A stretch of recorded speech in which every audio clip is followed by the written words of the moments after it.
rey se alegra en tu poder, oh Jehová, y en tu salvación, como se goza.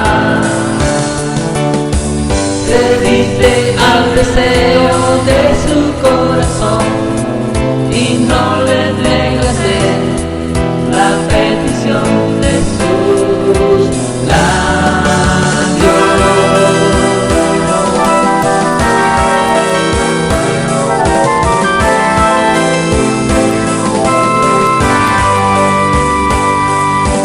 Porque le has salido al encuentro con bendición, le has sacado al encuentro con bendición de bien. Corona de vino has puesto sobre él, la de oro fino has puesto sobre él. La gloria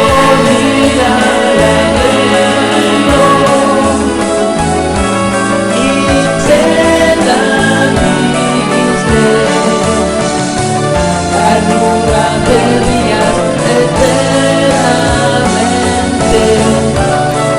y para siempre.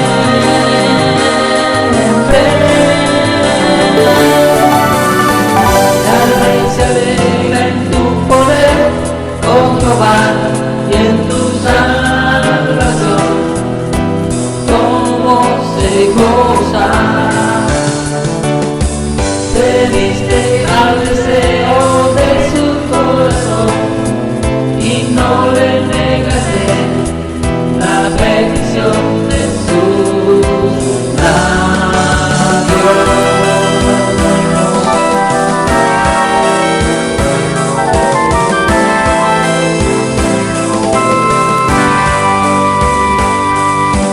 Grande es su gloria y su honra en tu salvación. Grande es su gloria y su honra en tu salvación. Honra y majestad has puesto sobre él. Majestad has puesto sobre él. Porque le has dado bendición es para siempre. Lo llenaste de alegría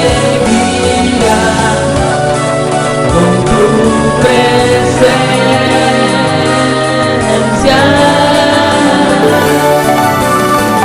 El rey se alegra en tu poder, oh Jehová, y en tu salvación, como se goza. Se diste al deseo de su corazón y no le negaste la petición de sus labios.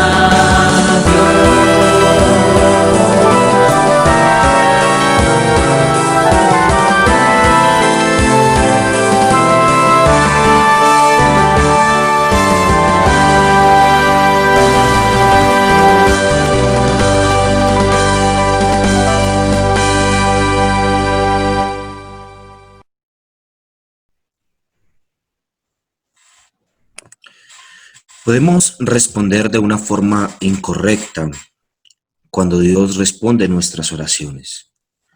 Uno de los jueces de Israel, llamado Jefté, salió a la batalla y rogó a Dios diciendo: Jehová, si entregares a los amonitas en mis manos, cualquiera que saliere de las puertas de mi casa a recibirme, cuando regrese victorioso de los amonitas será de Jehová, y lo ofreceré en holocausto.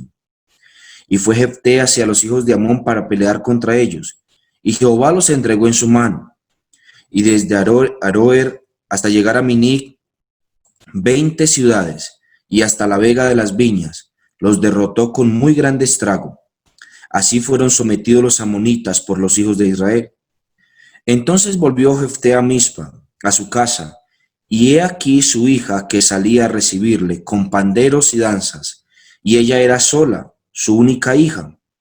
No tenía fuera de ella hijo ni hija. Y cuando él la vio, rompió sus vestidos diciendo, ay, hija mía, en verdad me has abatido. Y tú misma has venido a ser causa de mi dolor, porque le he dado palabra a Jehová y no podré retractarme.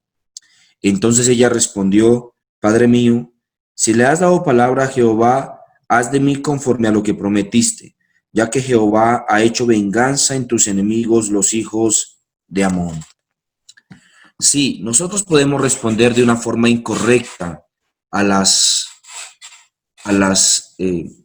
ocasiones en las que Dios responde a nuestras oraciones. En el caso de Jefté, Dios nunca había demandado ni nunca quiso demandar del pueblo un sacrificio humano. De hecho, él lo prohibió porque esto lo realizaban los dioses paganos. Tan alejado se encontraba el corazón de Jefté de Dios que aunque se dirigió en oración a él, estaba pidiendo a Dios algo mezclado con sus prácticas paganas. Lo que estaba pidiendo a Dios era la victoria y lo que estaba pensando entregarle era un sacrificio humano que Dios nunca pidió del pueblo de Israel, ni tampoco de los suyos. Nuestro salmo, el día de hoy, se encarga de enfrentar la reacción que tenemos cuando nos acercamos a Dios en gratitud. Vaya conmigo, por favor, al Salmo número 21. Dice el Salmo número 21. Al músico principal, Salmo de David. El rey se alegra en tu poder, oh Jehová, y en tu salvación, ¿cómo se goza? Le has concedido el deseo de su corazón y no negaste la petición de sus labios. Selah.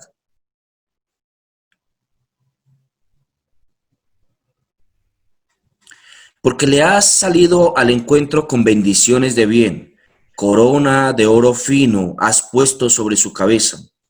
Vida te demandó y se la diste, largura de días eternamente y para siempre. Grande es su gloria en tu salvación. Honra y majestad has puesto sobre él, porque lo has bendecido para siempre. Lo llenaste de alegría con tu presencia, por cuanto el rey confía en Jehová.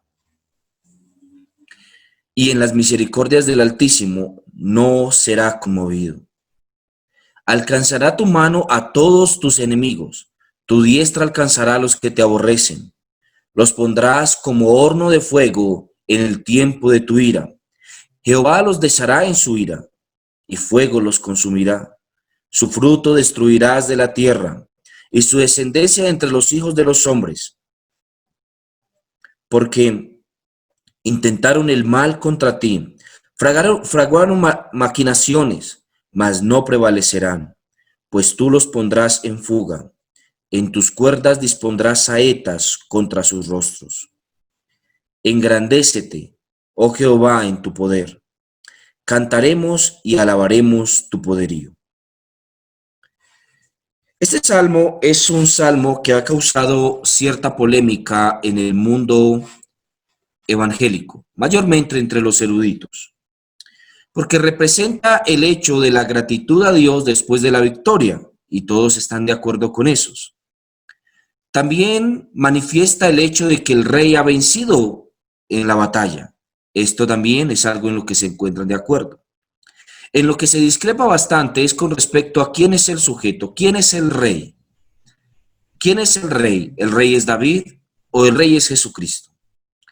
Muchos de los grandes y buenos teólogos, incluyendo al príncipe de los predicadores, a Thomas Brooks y a otros, han afirmado que este rey es Jesucristo. Es poco probable que eso sea verdad, aunque por implicación, ciertamente que puede llegar hasta Jesucristo. El rey que nosotros vemos en nuestro salmo es el rey que agradece a Dios la victoria del salmo anterior. Hay una estrecha relación entre el Salmo 20 y el Salmo 21. En el Salmo 20 vimos una estructura en la que inicialmente el pueblo se dirigía a Dios intercediendo por el rey. Luego, el rey agradecía a Dios preveyendo la batalla y finalmente había una oración conjunta entre el rey y el pueblo. Esa misma estructura se mantiene en nuestro salmo. Inicialmente vemos la gratitud del rey cuando Dios le ha concedido la batalla. Luego vemos la proclamación del pueblo y finaliza nuevamente con una proclamación conjunta, el rey y el pueblo. Hay elementos evidentes que nos muestran la relación estrecha entre el Salmo 20 y el Salmo 21. Por ejemplo, en el Salmo 20, en el versículo 4, el rey se encontraba, o el pueblo más bien, se encontraba afirmando esto: te dé conforme al deseo de tu corazón y cumpla todo tu consejo. Esto va después de una palabra Selah. Luego, en el Salmo número 21, que es nuestro salmo el día de hoy, nuevamente el salmista hace esta misma afirmación, versículo 2. Le has concedido el deseo de su corazón y no le negaste la petición de sus labios. Selah. La estructura es idéntica y las palabras que se utilizan también son idénticas. La relación entre el Salmo 20 y el Salmo 21 se encuentra estipulada de manera cronológica. En el Salmo 20 se hizo un culto en el templo, en el cual se estaba intercediendo y el pueblo intercedía por el rey que iba a salir a la batalla. En el Salmo 21, el rey ya ha regresado victorioso de la batalla. Y al regresar victorioso de la batalla, el rey proclama esta oración de gratitud al Señor. Como vemos, esa característica de alegrarse previamente fue una característica particular del pueblo de Israel, sobre todo cuando sabía que estaba sometiéndose a la ley de Dios. Ellos respondieron correctamente a la oración. No es el caso de Jefté, el juez, el cual tenía dentro de su mente mezclado, dentro de su oración a Dios, prácticas paganas. Estaba luchando con aquellos que sostenían prácticas similares a las suyas. Entregar a su propia hija en holocausto al Señor era algo abominable a los ojos del Señor. Pero parece que en la mente de Jefté eso era algo grandioso, y esto le hizo responder de una manera incorrecta a las bendiciones de Dios. Mis hermanos, nosotros podemos responder de una forma incorrecta a las bendiciones de nuestro Dios. Nuestro salmo es un salmo de victoria, un salmo de respuesta correcta. El salmista está respondiendo correctamente en victoria. Y parece que nuevamente hay una celebración litúrgica en la que se mantienen los mismos elementos del salmo número 20. Primeramente, aquí hay una intervención de parte del rey. Orden del día número 1, punto número 1 del servicio es que el rey interviene en gratitud. Punto número 2 del servicio, el pueblo proclama las grandezas de Dios y da premoniciones al rey de bienestar y de que él derrotará a sus enemigos. Y finalmente, en el punto número 4, nosotros vemos que tanto el pueblo como el rey proclaman la grandeza del Señor. Ahora bien, vamos a centrarnos en nuestra primera parte. ¿Cuál es la respuesta correcta de parte del rey a la oración que realizó a Dios? Nuestro salmo nos dice que es un salmo que debe ser cantado. Él, es decir, David, entrega este salmo al músico principal, al Nasaj. Y el Nasaj debe cantar este salmo en los cultos de victoria. Seguramente que el pueblo utilizó este salmo muchas veces después de que el rey regresara victorioso. De hecho, este rey regresó victorioso de la batalla. Si hubiese sido Cristo, por supuesto que también regresó victorioso de la batalla. Cristo oró al Padre antes de entrar en Getsemaní. Estando en Getsemaní, perdón. Y cuando está en Getsemaní, su dolor es agónico, pero luego resucita en gloria y se sienta a la derecha del Padre. Bien pudiera Cristo haber proclamado este salmo, porque perfectamente es aplicado para él. Sí, aún queda en tela de juicio un poco si realmente es Cristo o es el rey, David, pero las indicaciones literarias y textuales nos muestran evidentemente que él lo es. Muchos de los comentaristas intentan irse por un lado para no afirmar tal hecho.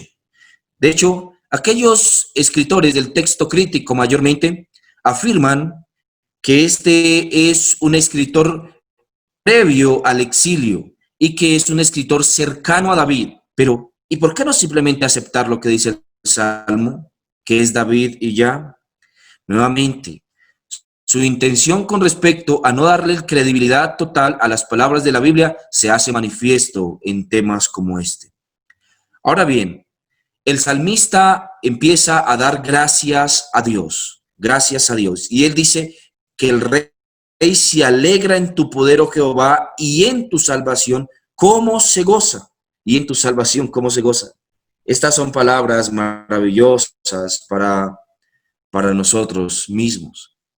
El famoso Lancelot Andrewes escribió esto con respecto a esta frase. No hallamos motivo para el gozo de la fuerza sola, no en la fuerza de Dios, sino lleva consigo además salvación. Fuerza no para derribarnos, sino fuerza para librarnos. Este es el aspecto gozoso. Ahora, miremosle del otro lado. Con la fuerza, si termina en salvación, es motivo de gozo.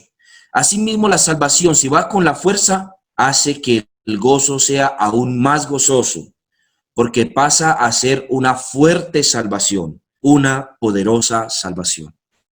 Dios nunca ha salvado a su pueblo de maneras sencillas. Él siempre que ha intervenido en la salvación de su pueblo lo ha hecho de forma portentosa, no así con respecto a los individuos, pero lo ha hecho de forma portentosa para con su pueblo, con toda la comunidad. Ha salvado a su pueblo de manera maravillosa. Solamente pensemos un momento en el tiempo de la Reforma Protestante. En el tiempo de la Reforma Protestante, muchos fueron los intentos del Papa por capturar a Lutero y darle muerte. Intentó envenenarlo, intentó encarcelarlo, intentó quemarlo en la hoguera, intentó perseguirlo con su ejército. Pero ninguna de sus cruzadas tuvo buen éxito, a razón de que Dios libró a Lutero de las manos del Papa. En un escenario como ese fue en el cual Lutero escribió el famoso himno Castillo Fuerte, porque Dios es nuestro castillo fuerte. Ocasionalmente, pareciera que Satanás hubiese tenido la victoria. Es el caso de Juan Hus o John Hus. El caso de John Hus pareciera el caso en el cual el Papa tuvo la victoria contra las afirmaciones de la palabra de Dios y el reino de los cielos. Estaba Juan Hus en la hoguera y se encontraba enfrentando su destino final, y de su boca salían palabras como: hoy podrás asar el pato, pero mañana saldrá el ganso. Sí, y fue verdad.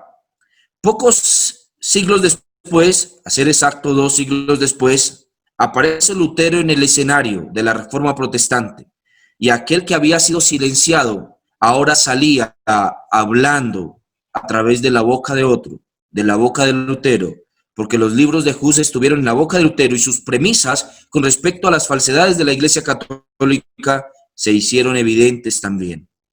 ¿Acaso no pasó esto también en la Iglesia primitiva? El emperador Nerón buscó y persiguió a los cristianos por todo el imperio, pero entre más los perseguía, mucho más se extendía la palabra de Dios. Más adelante, después de la persecución de los cientos de cristianos que murieron en el Coliseo, apareció entonces ahora un emperador siguiendo las doctrinas del cristianismo.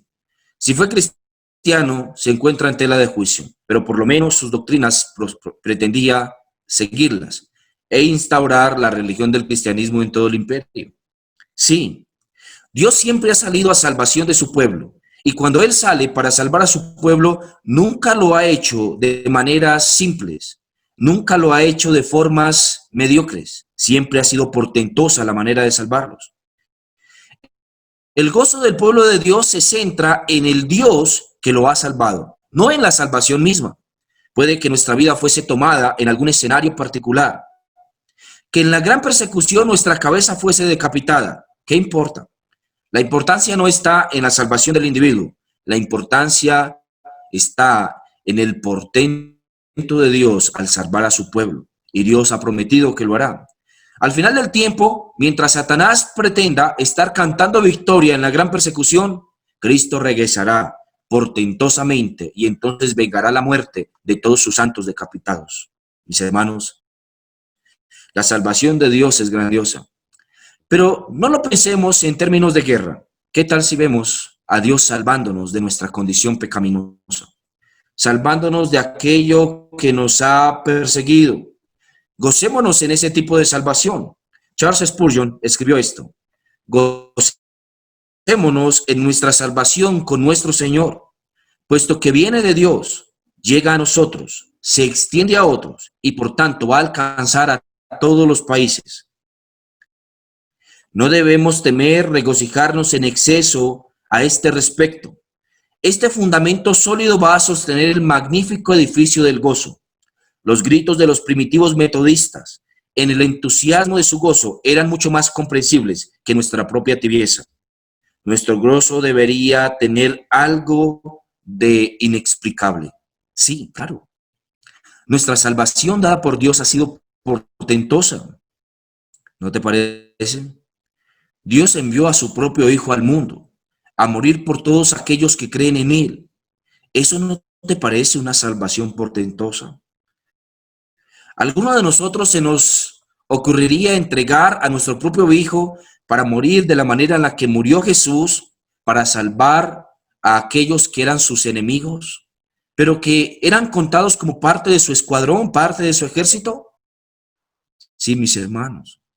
La salvación de Dios ha sido portentosa. El Rey de Reyes y Señor de Señores murió en un calvario y reinó en la cruz y triunfó en la cruz y se sentó en su trono en la cruz para mostrar al mundo que Dios salva poderosamente a su pueblo. Es una poderosa salvación, una poderosa salvación. Además de eso, el salmista dice que le ha concedido el deseo de su corazón. Nuevamente, el día de ayer veíamos el peligro de orar a Dios rogando que nos conceda las peticiones de nuestro corazón, si estas peticiones no se encuentran adecuadas a la voluntad de Dios. Pero cuando Dios nos concede las peticiones, nos damos cuenta de que se encuentran adecuadas a la voluntad de Dios. La oración no cambia a Dios, porque Dios no cambia. La oración tampoco cambia los planes de Dios, porque los planes de Dios se encuentran escritos. Pero la oración nos manifiesta claramente qué tan adecuado nos encontramos a la voluntad de Dios. Cuando vemos a Dios concediéndonos las oraciones, nos damos cuenta que era su voluntad y que estamos caminando en el mismo sentido en el que Dios quiere que nosotros caminemos. Cuando nosotros vemos a Dios respondiendo las oraciones, nos damos cuenta que efectivamente Dios se encuentra en un mismo sentir con nosotros para concedernos aquello que hemos pedido, porque era su voluntad. Ahora bien, cuando nosotros nos dirigimos a Dios y vemos que Dios no nos concede las peticiones de nuestro corazón, esto también es una respuesta de parte de Dios. Porque nos estamos dando cuenta de que el deseo de Dios no es el mismo deseo nuestro y que tal vez Dios está apuntando hacia otro lugar distinto. Mientras estamos orando vez tras vez a Dios por diferentes situaciones y vemos que Dios hace silencio, entonces esto es una invitación para que pensemos si realmente es el deseo de Dios el mismo nuestro, o si estamos pidiendo a Dios algo que no es su deseo para nuestra vida. Aún así, cuando nosotros vemos a Dios que concede nuestras oraciones, no que responde, porque siempre responde nuestras oraciones, pero que las concede, nosotros sentimos profundo gozo en nuestro corazón. Hay alegría en nosotros porque sabemos que Dios se encuentra al tanto de la situación y que Él se encuentra dándonos la victoria en las diferentes cosas que estamos rogando.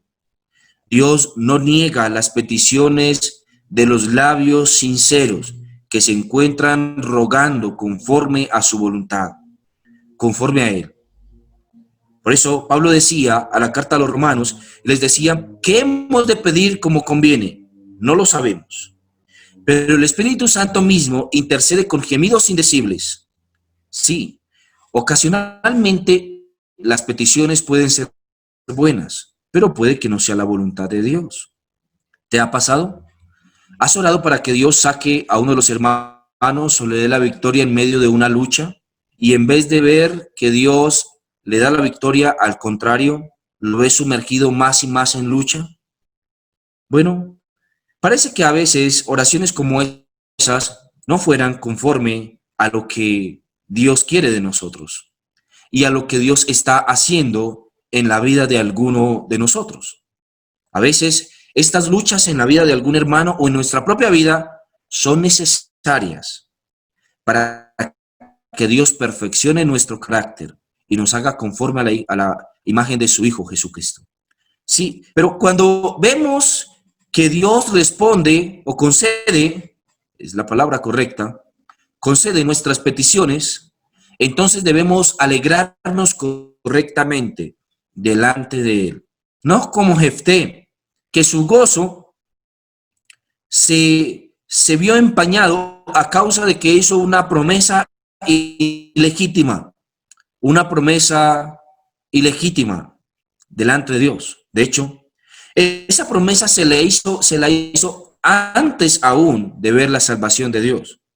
Yo estoy dispuesto a pensar y sospechando que Dios le concedió la victoria solamente para humillarlo y mostrar su corazón pecaminoso. A veces pasa esto con nosotros también. Dios nos concede la victoria para humillarnos a causa de nuestra condición. Pero realmente hay gozo cuando Dios concede nuestras oraciones. Hay gozo en ver que Dios está ayudándonos y que nos encontramos en el mismo camino, en la misma vía en la que se encontraba nuestro Señor. Es decir, que estamos pensando correctamente, puesto que Dios también deseaba lo mismo, así como nosotros, y estaba esperando que nosotros lo rogásemos. Hay gozo grandísimo en esto. Mis hermanos, si aquellos que no se encuentran caminando con el Señor se gozan cuando reciben del Señor algún bien, ¿cuánto más nosotros deberíamos gozarnos delante del Señor cuando recibimos algún bien y responder correctamente delante del Señor? Mira, David no era un hombre que olvidase los momentos en los que Dios respondía a sus oraciones. David era un hombre consciente de lo que pedía a Dios y luego, cuando recibía de parte de Dios aquello que pedía a Dios, él no simplemente pasaba por alto esta experiencia y este evento, sino que él se gozaba, danzaba, se alegraba.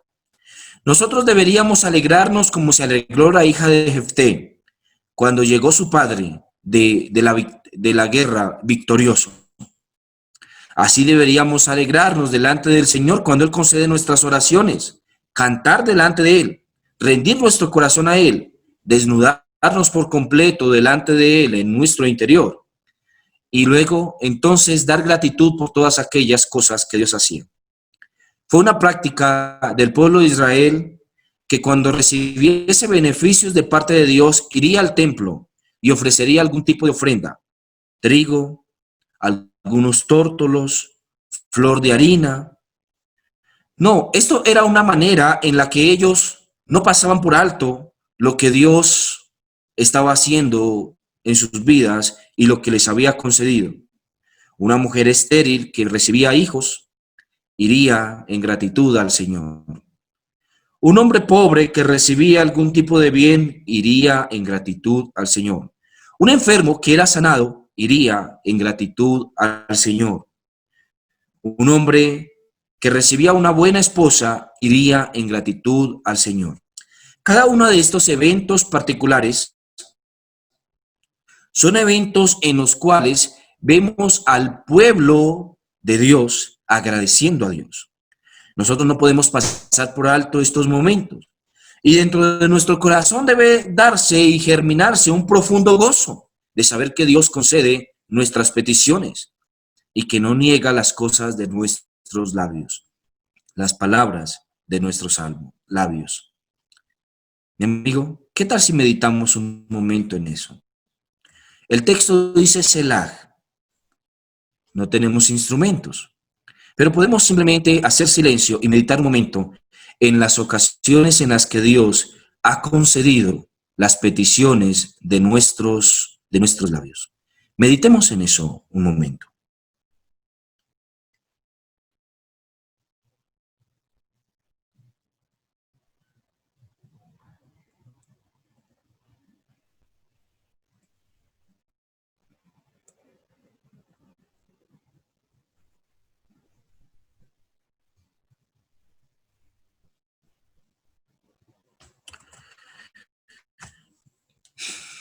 ¿Cuántas maravillas hemos recibido del Señor a través de la oración? El salmista luego continúa diciendo el por qué. Nótalo.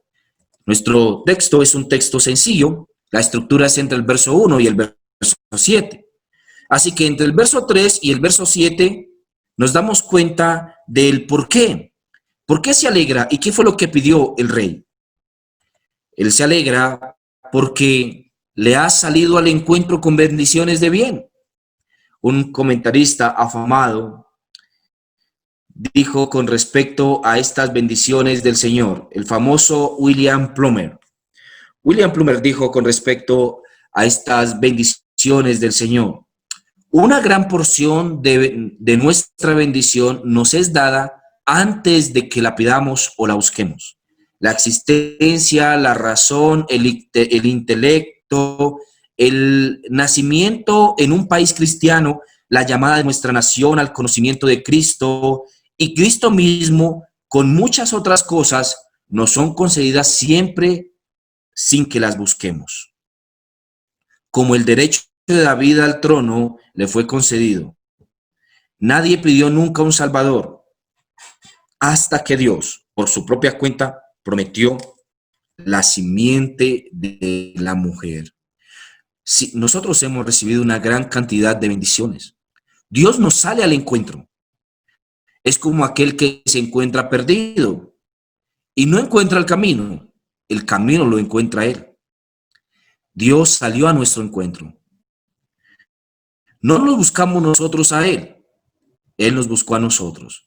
Cristo dijo a sus discípulos, después de decirle que ahora les llamaría amigos, les dijo: no me elegisteis vosotros a mí, sino que yo os elegí a vosotros.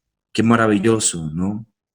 Dios sale a nuestro encuentro y Él nos halla y nos llena de grandes bendiciones. Mis hermanos, mis amigos, no sé ustedes, pero yo cuando medito el lugar donde me encuentro ahora y medito en mi vida apartado de Dios, enemigo de Dios, alejado de sus caminos, y ver la manera maravillosa que Él halló para encontrarme, simplemente puedo rendir delante de Él mi corazón, agachar mi rostro, arrodillarme delante de su presencia y decirle: Señor, gracias, saliste a mi encuentro y me colmaste de bendiciones.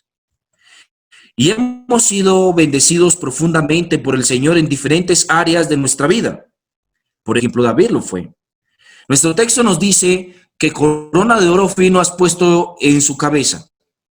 La mayoría de todos los comentaristas concuerdan en que este escenario particular es un escenario que se encuentra en el libro de Samuel, en el que sale David a pelear contra sus enemigos. Y en la pelea que tiene contra sus enemigos, los moabitas los derrota. Y la corona del rey moabita le es quitada.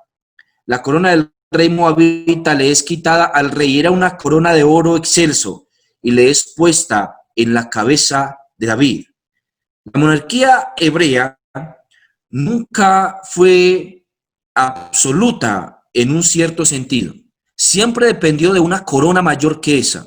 No la corona de otro rey terrenal, sino la corona de su rey celestial.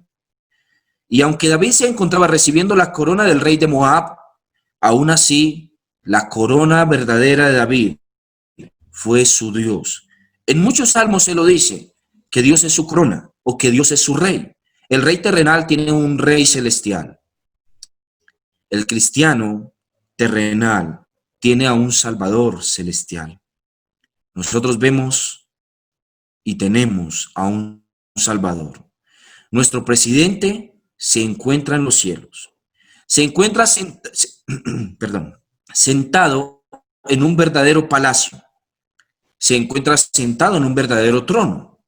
Posee una verdadera corona, hecha con oro, no de este mundo, sino del mundo celestial.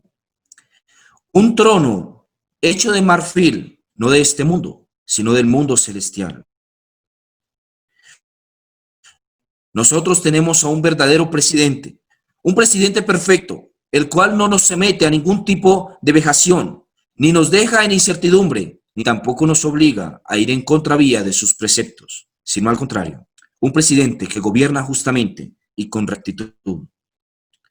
Luego, él dice que el rey pidió vida y Dios le dio largura de días. Grande es su gloria en tu salvación. Honra y majestad has puesto sobre él.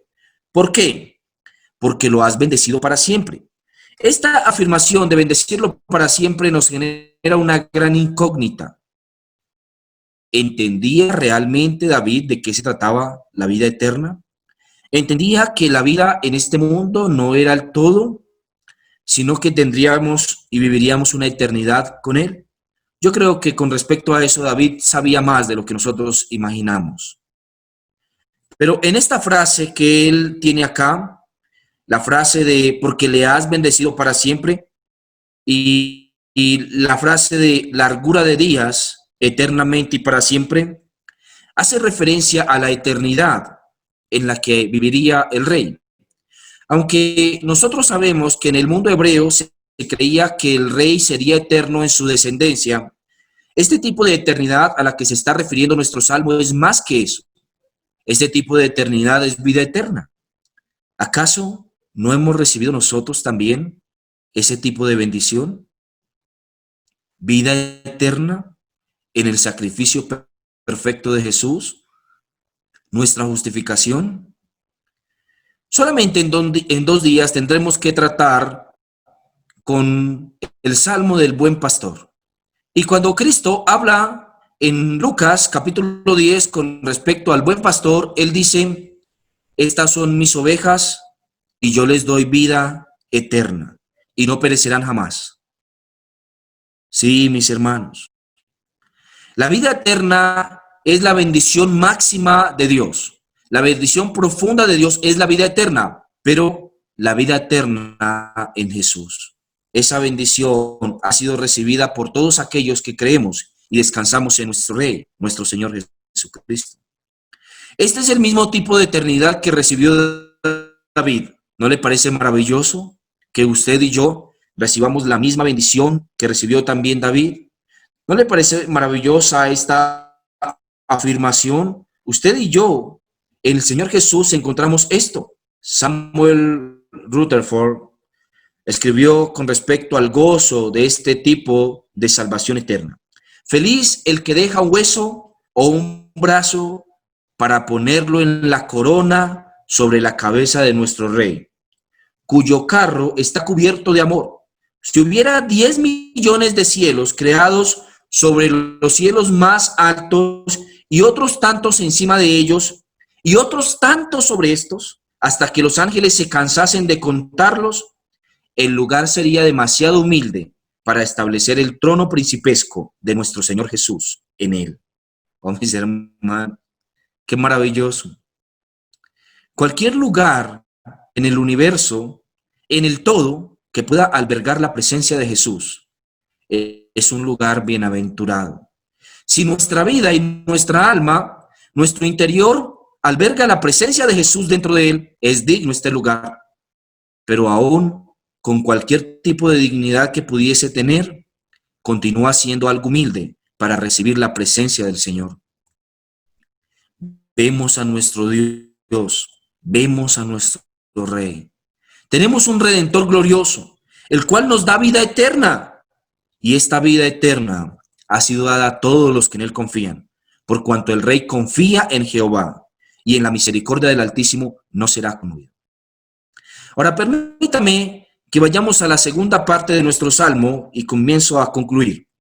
En la segunda parte de nuestro salmo se expone el orden número 3 en el culto del templo en el que se daba gratitud a Dios por la victoria en la batalla. En esta parte, el pueblo unido alabará a Dios por las victorias que ha dado al rey. Mis hermanos, hay una discusión profundamente extensa con respecto a quién es el sujeto de esta segunda sección de nuestro salmo. Si entre el versículo 8 en adelante hasta el versículo 12, el objeto, el sujeto más bien al que se está dirigiendo es al rey, o el sujeto al que se está dirigiendo es a Dios. Sí, es cierto que genera una cierta incertidumbre. ¿De quién están hablando? ¿A quién está alabando el rey aquí? ¿A quién está diciendo estas palabras, perdón, el pueblo aquí? ¿A quién está diciendo estas palabras el pueblo? ¿Al rey o a Dios? Sin duda, nosotros vemos que Dios, en medio de su diseño maravilloso, ha establecido que la dignidad del líder es la dignidad del pueblo. Cuando el líder es malo, el pueblo será maldecido, tal vez la palabra maldicho por el Señor. Sí, cuando el líder es malo, el pueblo recibe maldiciones. Cuando el líder es bueno, el pueblo recibe bendiciones. Nosotros, los cristianos, tenemos un líder bueno, perfecto, que cumplió perfectamente el pacto de Dios sin apartarse de él. La ley fue totalmente satisfecha. La ira de Dios fue satisfecha en Jesucristo. La salvación fue evidente en él. El Padre le resucita de los muertos junto con el Espíritu Santo. El líder que posee el cristianismo es un líder perfecto. Por tanto, el pueblo recibe bendición. Esto es verdad también con respecto a los líderes terrenales. Sea el presidente o sea el pastor, cuando el presidente es bueno, la nación recibe bendiciones. Cuando el pastor es bueno, refiriéndonos al tipo de bondad de querer hacer la voluntad de Dios y de tener temor de él, entonces el pueblo recibe bendición también. Cuando nosotros somos puestos por Dios en un lugar de preeminencia y en un lugar de liderazgo, debemos recordar siempre la responsabilidad que pesa sobre nuestros hombros, la responsabilidad de un pueblo. Porque cuando nosotros actuamos deslealmente para con Dios, no solamente nosotros, sino también todo el pueblo recibe bendición o maldición a causa nuestra. ¿Cuánto debemos cuidar el lugar en el que Dios nos ha puesto? Porque traeremos bien o mal al pueblo sobre el cual Dios nos ha colocado. Ahora bien, míralo la segunda parte, cómo es que lo expresa. Versículo 8 al versículo 12 dice: alcanzará tu mano a todos tus enemigos. ¿La mano de quién? ¿La mano de Dios o la mano del rey? Esto es una gran incógnita. Sin embargo, sabemos que la mano del rey es como la mano de Dios. Así que cuando la mano del rey alcanza a los enemigos, es como si la mano de Dios alcanzara a los enemigos. Sin embargo, sabemos que finalmente y en última instancia es la mano de Dios la que hace todo, porque Él es soberano. Y dice que tu diestra alcanzará a los que te aborrecen. Esto nos recuerda a David diciendo: Señor, ¿acaso no aborrezco a los que te aborrecen? Los enemigos del Hijo de Dios son los enemigos de Dios. Los enemigos del cristiano son los enemigos de Dios. Los enemigos nuestros son los enemigos de Dios. Sabemos bien que Dios tiene para nosotros su bendición. Él nos alcanzará, nos encontrará sus bendiciones. Y esto nos obliga a pensar entonces que cualquiera que ose oponerse a nosotros, hijos de Dios, cuando estamos haciendo la voluntad de Dios, por supuesto, como Pedro diría, cuando sufrimos haciendo el bien, nos encontramos entonces ante el panorama de una persona que es enemiga de Dios. Y los enemigos de Dios serán expuestos. Sí, mis amigos. Con nosotros pelea el poderoso gigante, el Dios de Israel. Por eso nosotros no tenemos que tomar venganza por nuestra mano, porque uno mayor que nosotros, el vengador, tomará venganza por nosotros. Dice que su mano los alcanzará, que los pondrá en el horno de fuego, que el Señor los destruirá, los consumirá, su fruto destruirás de la tierra, porque intentaron el mal contra ti, dice. fraguaron maquinaciones, mas no prevalecerán. Pues tú los pondrás en fuga, en tus cuerdas dispondrás saetas contra sus rostros. Oh, mis hermanos, qué terrible es tener a este enemigo. Qué terrible es tener a este enemigo. Decía Charles Spurgeon que el infierno de los pecadores debe ser terrible más allá de toda concepción, pues de otro modo no se usaría el lenguaje que tenemos aquí. ¿Quién quiere tener al Hijo de Dios como un enemigo cuando este fin es el que le espera?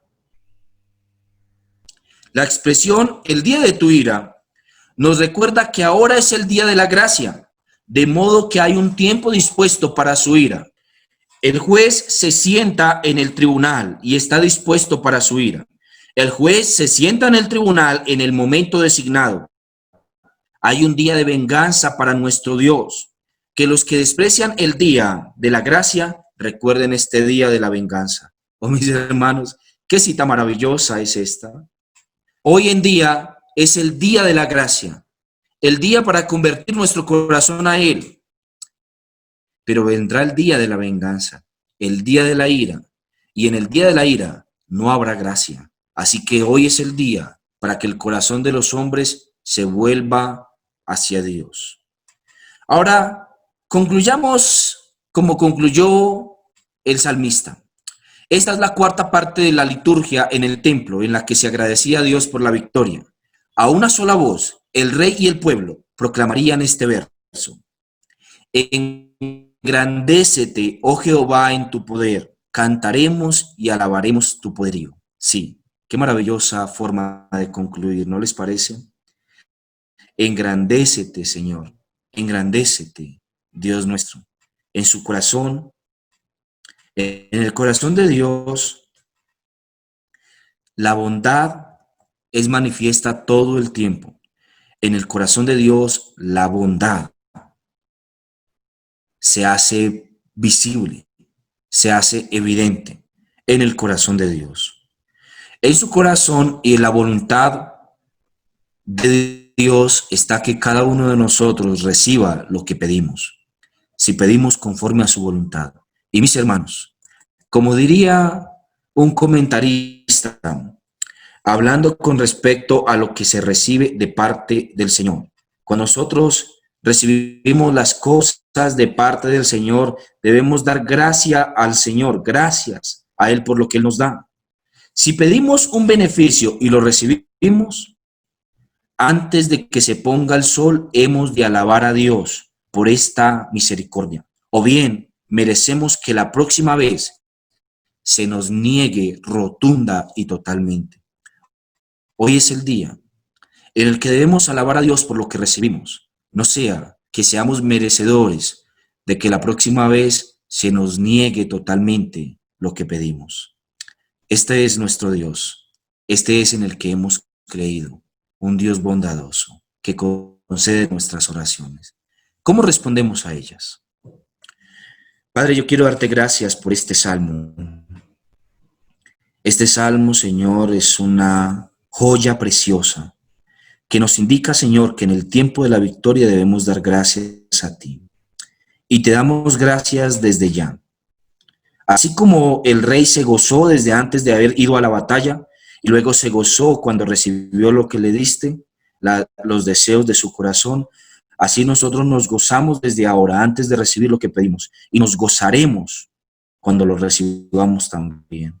Padre, pero por encima de cualquier pequeñez de este mundo que podamos pedirte, déjanos darte gracias y nos gozamos y nos alabamos por la poderosa salvación que nos has dado. ¿Qué importa si morimos, si el mundo toma nuestra vida, si el hambre nos mata o la peste nos alcanza? ¿Qué importa, Señor de gloria, si nos abandonan aquellos que amamos, si nuestro padre y nuestra madre nos dejaren? ¿Qué importa, Señor de gloria, si tenemos que dormir, Señor, como aquel que no tenía donde reposar su cabeza? ¿Qué importa, Señor, si debemos tomar miel y langostas en el campo como lo hizo Juan? ¿Qué importa cualquiera de esas cosas cuando hemos recibido el mayor de todos los tesoros? Hemos recibido una poderosa salvación salvación. Nos has encontrado y nos colmaste de bendiciones. Bendito eres tú, Señor. Eres un Dios misericordioso. Eres el Dios de la misericordia. Cantaremos y exaltaremos tu nombre, Señor. Cantaremos y alabaremos tu poderío, porque tú eres grandioso. Grande, Dios, es tu misericordia. Tú, Señor, eres digno de ser llamado Jehová Jireh, el que provee. Eres digno de ser llamado Jehová Rafa, el que sana. Eres digno de ser llamado el Elión, el que se sienta en las alturas. Eres digno, Señor, porque has concedido la mayor petición que podría estar en nuestra alma, aquella que ni siquiera nosotros mismos conocíamos. Has concedido, Señor, salvación a nuestro espíritu. Alabado sea tu nombre, Jehová, nuestro Señor, Adonai. Amén y amén.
Mis hermanos, Dios los bendiga y los guarde. Hoy puedo decirles de manera literal, dijo, como dijo Aarón cuando se dirigía al pueblo, Dios le encomendó que él profesase una oración al pueblo para bendecirlo.